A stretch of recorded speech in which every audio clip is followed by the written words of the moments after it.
What if I tell you that you're going to spend a little less than a third of your time using this device? Don't believe me? Think about the amount of time that you spend on your phone each day. Is it 3 hours? 4? Maybe even 8? Well, according to Statistica, the average person spends around 4 hours on their phone, and this number increases by generation, with mine spending roughly 7 hours using their phones every day. And look, I didn't come here to convince you that using technology is bad. I'm passionate about coding, so I spend a big chunk of my time just typing words on a keyboard. But I do think that if we do not take a break from this, we will lose ourselves from the things that really matter. Social media bombards us with content.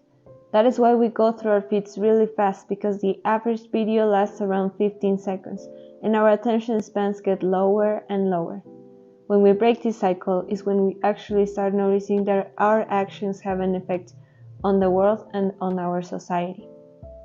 For example, scientists have talked about climate change for years now, but I didn't realize that this was so detrimental until I went to Tulcan, my mom's hometown.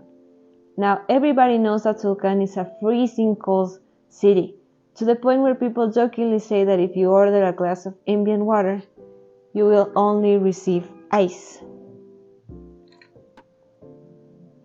As a little kid, I was very worried about this, so I packed my sweaters, my gloves, my hats. But when I arrived there, it wasn't as cold as I had expected it. It seemed like an average day in Quito. My uncle told me the times had changed, and temperatures were getting higher and higher. That was the first time I went, wow, climate change is happening, and it's affecting all of us. Technology can give us a lot of information, but it often gets lost in a sea of entertainment. That is why experiencing things is really important right now. Technology also creates conflicts. Algorithms are designed to keep a user engaged for as long as possible, so they show you on your feed content that is based on your personality, ideologies, and interests. However, this creates a sense of moral superiority for different groups because they never get to see the other end of the spectrum. For this, many groups of people mock each other, like for example, Gen Z often makes fun of millennials for being too childish, or baby boomers make fun of us for being too fragile or sensitive. And none of these things come from a place of giving constructive criticism in order to improve our society. We're just doing it to prove that we're better than others. The lack of real human connection is what makes us create stereotypes and prejudices about other worlds that can be detrimental in the long run.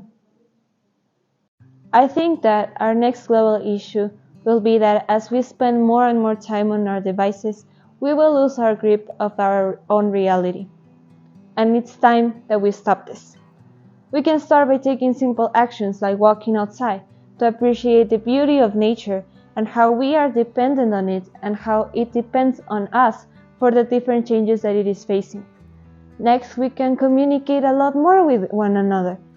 You don't know how many interesting ideas your little sibling might have or what interesting anecdotes your grandmother might share to you.